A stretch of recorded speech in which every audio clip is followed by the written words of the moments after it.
What does a pencil and a dime have to do with keeping unwanted guests out of your home? Well, the answer is that the size of a pencil and the opening, the width of a dime, is all that it takes for a mouse to get into your house.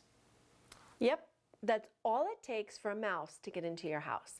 And the reality is, a real mouse is about twice the size of this. And they can compact their bodies to such a small diameter that they can fit through the space that is the opening of a dime, a nickel, or a quarter. If you don't believe me, there are tons of videos out there done by pest control services that will show you mice moving from one compartment to another through those holes to go and find food. So I want you to use the pencil and the dime to help you identify the gaps and cracks around your house that the critters are entering through.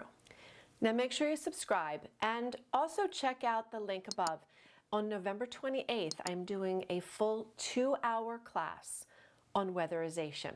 It is over Zoom. You can learn virtually from home, but we're going to learn how to seal up, caulk up, and seal out drafts, critters, and bugs.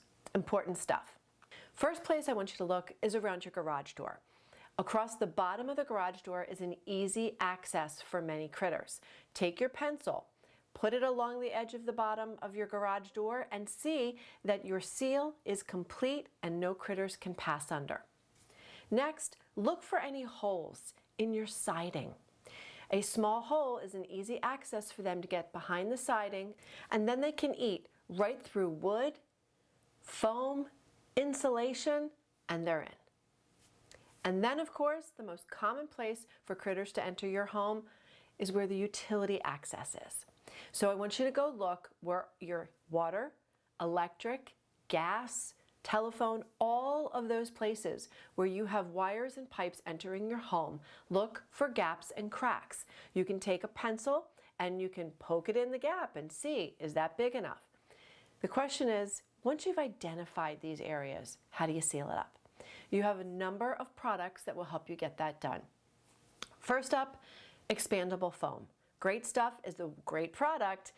Make sure that you read all of the directions and use it sparingly to start. Next up is a thing called a caulk saver. It is a foam tube that you would pack into an opening and then you would caulk in front of it. It fills the backspace so that you don't end up using almost a whole tube of caulk and having it just fall into an open space. Great product, you can cut it to size, poke it in with a screwdriver. Next up, steel wool. Mice can eat through a lot of products, but steel wool seems to be a pretty good deterrent because the wool pokes their little whiskers. And of course, tubes of caulk. You want to make sure that you are buying the proper caulk for your project. You want to make sure it's an exterior grade, that it has the right temperature range for your climate, and pick one that's the right color. You don't want to use one that's going to stand out and look like you did a hack job around your utility lines. And there are many occasions where you need a combination of products to make sure that you've properly filled those gaps to keep the critters out. So if you're not skeeved out yet, I want you to remember this. One mouse plus a second mouse can create a dozen mice in 18 to 22 days.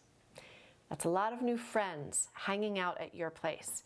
You want to keep them out so they don't make your home their winter resort. They reproduce all year long.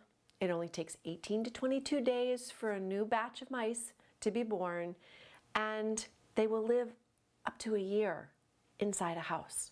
So you really want to get on this now before it gets too late into the season and you have too many issues and you don't have caulk or foam being able to set in colder temperatures.